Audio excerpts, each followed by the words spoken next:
मैं हूं प्रियंका संभव। हर शाम को 4 से 5 आपके लिए लेकर आती हूं मेरी सिर्फ मेरा सवाल, जिसमें हम कोशिश करते हैं कि अगर आप म्यूचुअल फंड में इन्वेस्ट करते हैं तो आप तक सही जानकारी पहुंचे। आपने अगर म्यूचुअल फंड में अपना पोर्टफोलियो बनाया हुआ है, एक गोल को सोच करके बनाया हुआ है, तो क्या आप उस गोल तक पहुंच पाएंगे? आपके पोर्टफोलियो में जिस तरह की म्यूचुअल फंड की स्कीम है, क्या वो आपके लिए वर्क कर रही है या नहीं? तो इन सारे सवालों का जवाब हम आपको देते हैं इस 1 घंटे में। मंडे टू फ्राइडे हम लेकर आते हैं मेरी सिर्फ मेरा सवाल, और मैं कंटिन्यूसली आप लोगों से कह रही हूँ अपने पोर्टफोलियोज जैसे आप हमें भेज रहे हैं भेजते रहिए। और पोर्टफोलियो को अगर आप एक वीडियो फॉर्मेट में भेजना चाहते हैं तो हमें व्हाट्सएप कीजिए। नंबर्स मैं आगे बताऊंगी, लेकिन पहले मैं बताती हूँ आज हम किस टॉपिक पर फोकस करने वाले हैं। तो हमें क्या लगता है कि अगर हम चाहते हैं कि हमारा निवेश है वो अच्छा रिटर्न दे रहा है, इसका पैमाना क्या होता है? और एक्सपर्ट्स हमें समझाते हैं कि इसका पैमाना होता है कि क्या आपको जो रिटर्न मिलेगा 5 साल बाद 7 साल बाद वो इन्फ्लेशन को बीट कर रहा होगा, और इसके लिए इक्विटी में निवेश करना बेहद ज़रूरी होता है। लेकिन अगर आप डायरेक्ट इक्विटी में शेयर मार्केट के जरिए नहीं बल्कि म्यूचुअल फंड के जरिए निवेश करते हैं, तो क्या आपको शेयर मार्केट में जिस तरह से हम देखते हैं रिटर्न मिलता है वैसा नहीं मिल सकता है क्या? तो यही आज हम बात करने वाले हैं, क्योंकि म्यूचुअल फंड में भी अब स्ट्रैटेजीज पर काम किया जा रहा है कि म्यूचुअल फंड की स्कीम्स को स्ट्रैटेजीज के तहत बनाया जा रहा है, जिसमें आपके मार्केट की डाउनफॉल रिस्क, वॉलेटिलिटी, इन सब को मात देने की क्षमता हो, जिसे हम कहते हैं फैक्टर इन्वेस्टिंग। तो आज हम फैक्टर इन्वेस्टिंग के बारे में समझना चाहेंगे। इसे स्मार्ट बीटा इन्वेस्टिंग भी कहा जाता है। किस तरह की स्कीम्स होती हैं ये, क्या आपको इसमें निवेश करना चाहिए, और अगर आप इनमें निवेश कर रहे हैं तो कौन से जोखिम हैं जिनके बारे में आपको जानना चाहिए? इन सब पर बात करने के लिए आज मेरे साथ जुड़ रहे हैं डॉक्टर मुकेश जिंदल, CFP हैं, पार्टनर है अल्फा कैपिटल के। Thank you so much Mukesh ji, आज आपने वक्त निकाला मनी 9 के लिए। बहुत दिनों के बाद नए शो के फॉर्मेट में हम आपसे मिल रहे हैं, सो शुक्रिया सर। ऑलराइट, सो मुकेश जी जुड़े हुए हैं, आपके पोर्टफोलियोज पर भी जवाब देंगे। Yes sir. ओके सर, आपके लिए मैं एक लाइन लोगों को बताना चाहूंगी कि मुकेश सर जो है ना, वो फैक्ट इन्वेस्टिंग के बारे में जब मैं उनको अप्रोच किया तो इन्होंने कहा अरे प्रियंका, ये जो है ना इन्वेस्टर को समझना बहुत ज़रूरी है। तो हमें लगा कि इनको ही लाना चाहिए और आपको समझाना चाहिए। और अगर आप सर से सवाल पूछना चाहते हैं, चाहे अपने पोर्टफोलियो से जुड़ा हुआ या फैक्टर इन्वेस्टिंग से जुड़ा हुआ, तो मैं आपको बताती हूँ कैसे आप भेज सकते हैं अपने क्वेश्चन। हमें आप व्हाट्सएप कर सकते हैं 9311211874। इस पर आप व्हाट्सएप कीजिए। आप अपने क्वेश्चन को एक छोटा सा वीडियो भी बना के अगर हमें क्लिप भी भेजेंगे ना, तो हम उसे भी यूज कर पाएंगे। सो व्हाट्सएप के अलावा आप ईमेल कर सकते हैं money9query@tv9.com पर। और तुरंत अगर अभी आपको अपने सवालों का जवाब चाहिए तो यूट्यूब पर लाइव अपने क्वेश्चंस भेजिए। बहुत सारे लोग हमें ऑलरेडी क्वेश्चंस भेजना शुरू हो चुके हैं, और मुकेश सर रहेंगे हमारे साथ अगले 1 घंटे। सो पहले हम फैक्टर इन्वेस्टिंग पर थोड़ी सी चर्चा करते हैं, समझते हैं क्या होती है फैक्टर इन्वेस्टिंग। तो सर, अगर मैं आपसे कहूँ प्लीज डिफाइन फैक्टर इन्वेस्टिंग, ये कैसे काम करती है? ये जो शब्द है ना फैक्टर इन्वेस्टिंग, ये बहुत सारे म्यूचुअल फंड इन्वेस्टर्स के लिए नया शब्द होगा। थैंक यू प्रियंका, आपने सही बोला। ये फैक्टर बेस्ड इन्वेस्टिंग एक नया फॉर्मूला बेस्ड इन्वेस्टिंग है। काफी फंड हाउसेस आजकल फैक्टर बेस्ड या smart beta index funds launch कर रहे हैं, और इन्वेस्टर्स के लिए ये काफी कई बार कंफ्यूजिंग हो सकता है। अब मैं आपको समझाता हूं ये फैक्टर बेस्ड इन्वेस्टिंग आया कहां से, क्यों आया, और अगर इन्वेस्टर को सेलेक्ट करना है तो कैसे करें। अब देखिए, जब आप म्यूचुअल फंड में कोई इन्वेस्टर पैसा डालता है तो वहां पे एक फंड मैनेजर होता है जो आपके बिहाफ में स्टॉक्स पिक कर रहा होता है और रिटर्न दे रहा होता है। अब हम ये मान के चलते हैं कि फंड मैनेजर अच्छा होगा, अच्छा रिटर्न दे रहा होगा, और उसके लिए वो फीस चार्ज करता है 2 से 2.5%।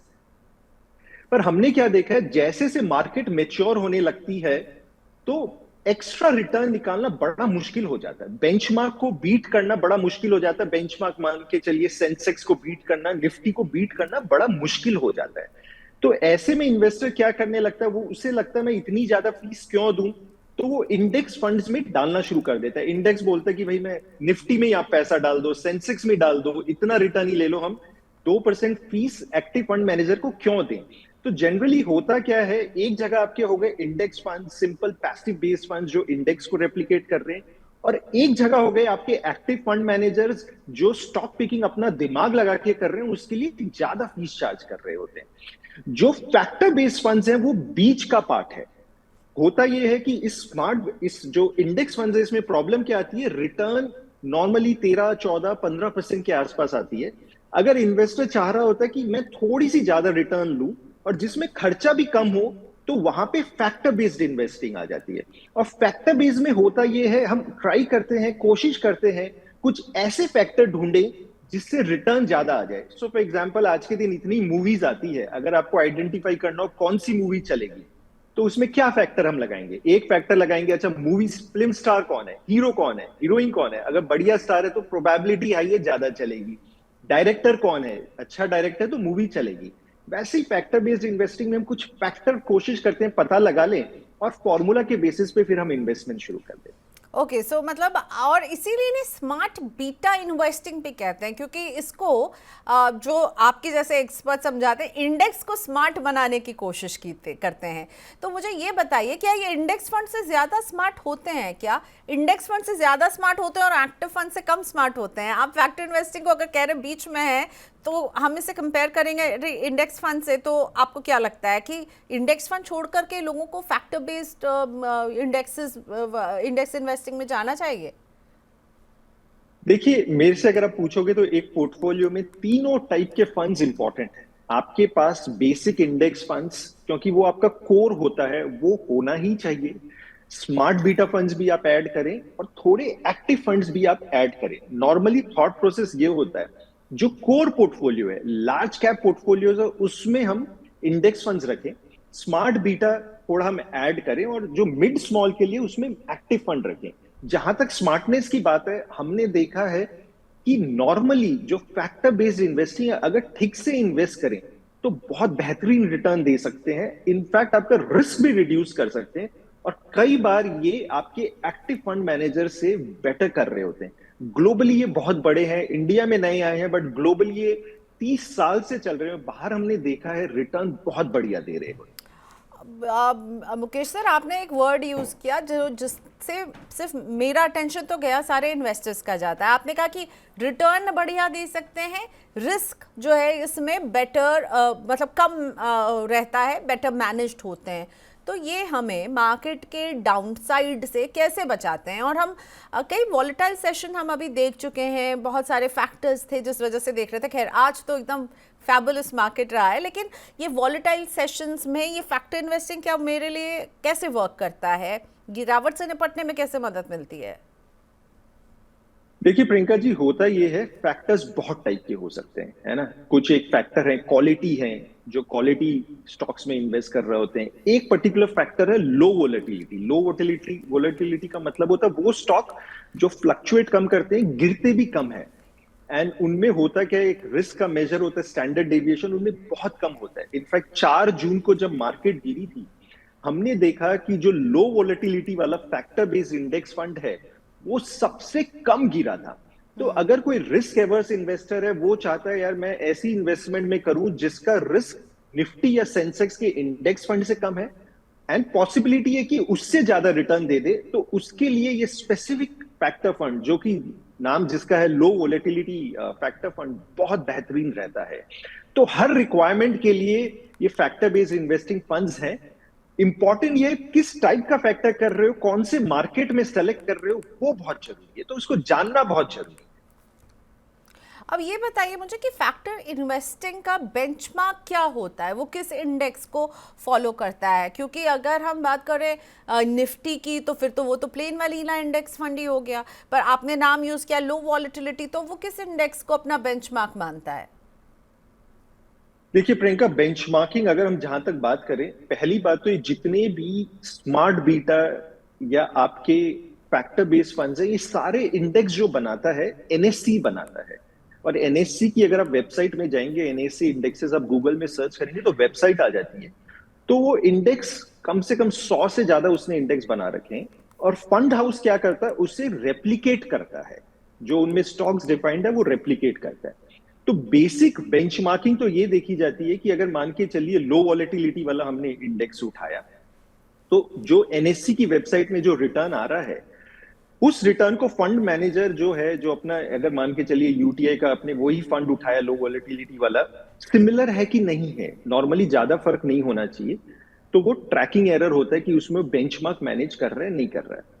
ना अगर आप मेरे से नॉर्मल इन्वेस्टर के लिए पूछेंगे तो नॉर्मल इन्वेस्टर के लिए सबसे इंपॉर्टेंट बेंचमार्क है बीएसई एसएनपी 500, जिसमें टॉप 500 कंपनीज आ जाती है। नॉर्मली एक इन्वेस्टर को अगर ये टॉप 500 कंपनी का, जिसको निफ्टी 500 भी बोलते हैं, वो आप फंड उठा लो या इंडेक्स फंड उठा लो, वो सबसे कोर पोर्टफोलियो है। अगर कोई भी फैक्टर फंड इस बेंचमार्क को बीट कर रहा है और रिलेटिवली लेस रिस्क ले रहा है तो बेहतरीन फंड माना जाता है। तो मेरे हिसाब से तो वो फंड्स अच्छे हैं, या इन्वेस्टर्स को हमेशा कंपेयर करना चाहिए कि आपका निफ्टी 500 या जो हमने बोला बीएससी का भी इंडेक्स है एसएनपी 500, इससे कंपेयर करें। और सिर्फ रिस्क रिटर्न इंपॉर्टेंट नहीं है, रिस्क भी इक्वली इंपॉर्टेंट है। कई बार क्या होता है, कई फंड मैनेजर ज्यादा रिटर्न दे रहे होते हैं, पर वो एक्स्ट्रा रिटर्न देने के लिए उन्होंने रिस्क ज्यादा ले लिया, तो वो चीटिंग हो गई है। तो हमें ये देखना है कि रिस्क एडजस्टेड रिटर्न क्या दे रहा है। तो बेंचमार्किंग मेरे ख्याल से इन्वेस्टर्स को सिर्फ एक ही इंडेक्स का ध्यान रखना है, बीएससी एसएनपी 500। ओके। जो फंड इससे बेहतरीन कर रहे हैं वो अच्छा फंड है। तो किस तरह के निवेशकों को आप इसमें इन्वेस्ट करने की सलाह देते हैं, क्योंकि आपने कहा हर के पोर्टफोलियो में सभी स्कीम्स होंगी तभी एक डाइवर्सिफाइड पोर्टफोलियो बनेगा, पर आपको Correct. क्या लगता है आपके जोखिम लेने की क्षमता, आपके गोल्स, इन सब को अगर आप नज़र में रखते हैं तो आप किन्हें एडवाइस करते हैं? I'm sure आप बहुत सारे लोगों को एडवाइस करते होंगे कि आपको ये चुनना चाहिए, तो क्यों चुनना चाहिए किसी को? जैसे Priyanka, portfolio creation, allocation of money बहुत इंपॉर्टेंट बातें हैं। आप पोर्टफोलियो कैसे डिजाइन करते हैं उसके ऊपर ही रिटर्न करता है। जनरली हर इन्वेस्टर की अपनी रिक्वायरमेंट होती है। अगर मैं जनरल रूल की बात करूं तो 60% पोर्टफोलियो लगभग आप लार्ज कैप में डाल सकते हो और 40% मिड स्मॉल में डाल सकते हो। 20% मिड कैप, 20% स्मॉल कैप, तो ये स्टेबल रहता है। विद इन 60% जो मैंने लार्ज कैप की बात की, उसमें आप ये मान के चलिए 40% आप लार्ज कैप इंडेक्स फंड में डाल दीजिए, निफ्टी इंडेक्स फंड में डाल दीजिए, निफ्टी नेक्स्ट 50 या एसएनपी 500। जो 20% का स्पेस है आप उसमें ये फैक्टर बेस्ड फंड्स डाल सकते हैं। तो वहां पे अपॉर्चुनिटी मिल जाती है कि आप 20% वहां पे एलोकेट कर सकते हैं।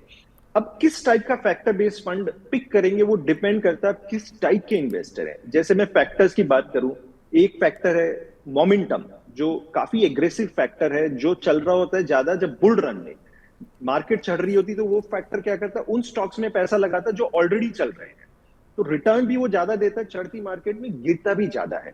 तो जो बहुत एग्रेसिव इन्वेस्टर्स हैं, ज्यादा रिटर्न चाहिए, ज्यादा रिस्क लेने के लिए अच्छे हैं, तो उनके लिए मोमेंटम फैक्टर अच्छा है। कई लोग इन्वेस्टर हैं वो बेरिश है, उनको लगता है यार मार्केट जब गिरेगी तो मेरा डाउनसाइड कम गिरेगी, तो उनके लिए एक फैक्टर है क्वालिटी, जो कि हाई क्वालिटी कंपनी जिसमें रिटर्न ऑन इक्विटी अच्छा है या डेट उसने कम लिया हुआ है, वो फैक्टर बहुत अच्छा है। तीसरा जैसे लो वॉलेटिलिटी, वो भी बहुत अच्छा फैक्टर है प्रोटेक्ट करने के लिए, जो कि नॉर्मली कम गिरते हैं। तो डिपेंडिंग ऑन आप किस टाइप के इन्वेस्टर आप फैक्टर को सेलेक्ट करें।